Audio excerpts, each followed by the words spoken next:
What's going on, you guys? So a lot of people are wondering, what can we expect from this future Hall of Fame draft class for the Las Vegas Raiders in 2025? That's right, I said it. I think that the Raiders got themselves a lot of really good players. I think that Spytek and Carroll did a couple of different things.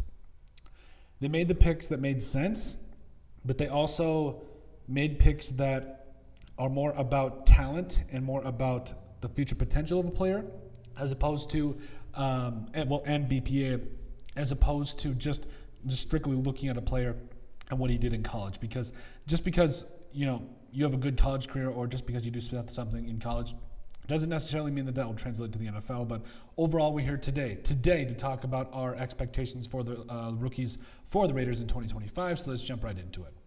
So obviously, Ashton Jeanty is the talk of the town right now. I don't expect him to be anybody less than fantastic in his rookie season. I do think that it will take a little bit of time to, when we talk about get acclimated, he's going from Boise State to the Raiders now. And so I think that ultimately he's going to be a really good player for the Raiders, but I also know that, he's going to get the ball a lot, but he's also going to have enough weapons around him that he won't need to do everything. So that's going to be really good for Ashton Jeanty, especially because, let's be real, he does have a little bit of a usage coming out of college. That's what Boise State did. They just ran him, which I would have too. He's an absolute stud, been compared to LaDainian Tomlinson and everything. But overall, Ashton Jeanty is a dude. He is going to transform this running game for at least the next decade. And I think that you got to be able to use him in the right ways and prolong his career, because he is an absolute game-changing running back. Jack Bech coming up out of TCU. So I love Jack Bech. I think he's going to be a guy that might not necessarily get the targets in year one, because you talk about Jacoby Myers and Brock Bowers and Trey Tucker's making a name for himself as well. But Jack Bech has the potential to be that number one wide receiver taking over for Jacoby Myers as soon as next year. And so and who knows, maybe Jack Bech will come out this year and just absolutely tear the cover off the football. That's absolutely possible as well. Big-bodied receiver, outside the numbers guy, can also play in the slot, but I think that just from what he can do from the outside, I think that he is going to get playing time sooner rather than later, and I think he's going to be a really big part of the offense for the Raiders, mainly in the future, but I think that he will at some point get some serious targets with the Raiders this season.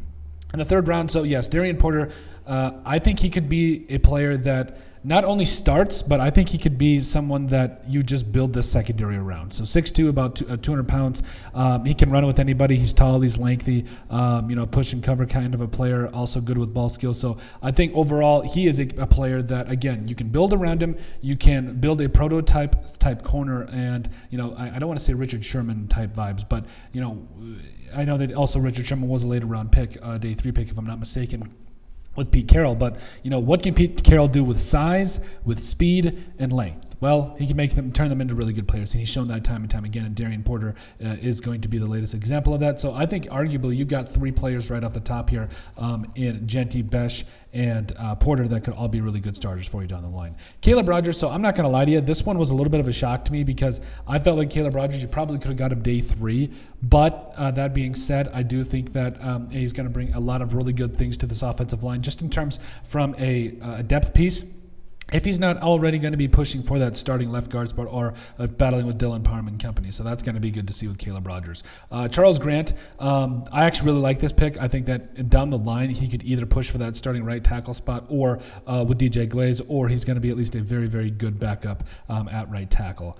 And he can also play some left tackle too. But Dante Thornton could be the absolute steal of the draft. We made a video about him, I think, a week or 2 ago, just talking about his size, his speed, his athleticism. I think it's really an example that he reminds me a lot of Cordero Patterson for the Vikings back in the day, where so much athleticism, so much speed, so many things going for him, that if he could just learn to run a route like just more than just a go, I think he could do some really dangerous things. And so Dante Thornton Jr., I think is going to be really the measuring stick for this draft class, because he could either be really, really good, or he could just be a deep threat, which also isn't bad. Tonka Hemingway, more of in that 3-tech mold, kind of something that Christian Wilkins would play. I think that Tonka Hemingway, at 6'2", 284, is not going to be a guy that comes in and starts right away, but I think he'll provide valuable snaps, behind a guy like Christian Wilkins, and, really help this run game and this pass, getting after the passer I think is going to be his bread and butter.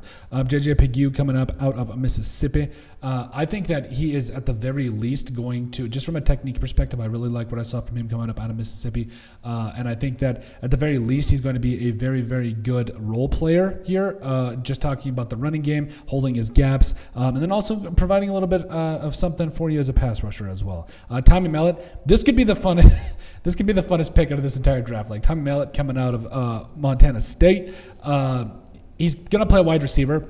He is beyond fast, running a 4.3, 4.33 around there. Crazy athleticism, got a 41-inch vertical at his pro day.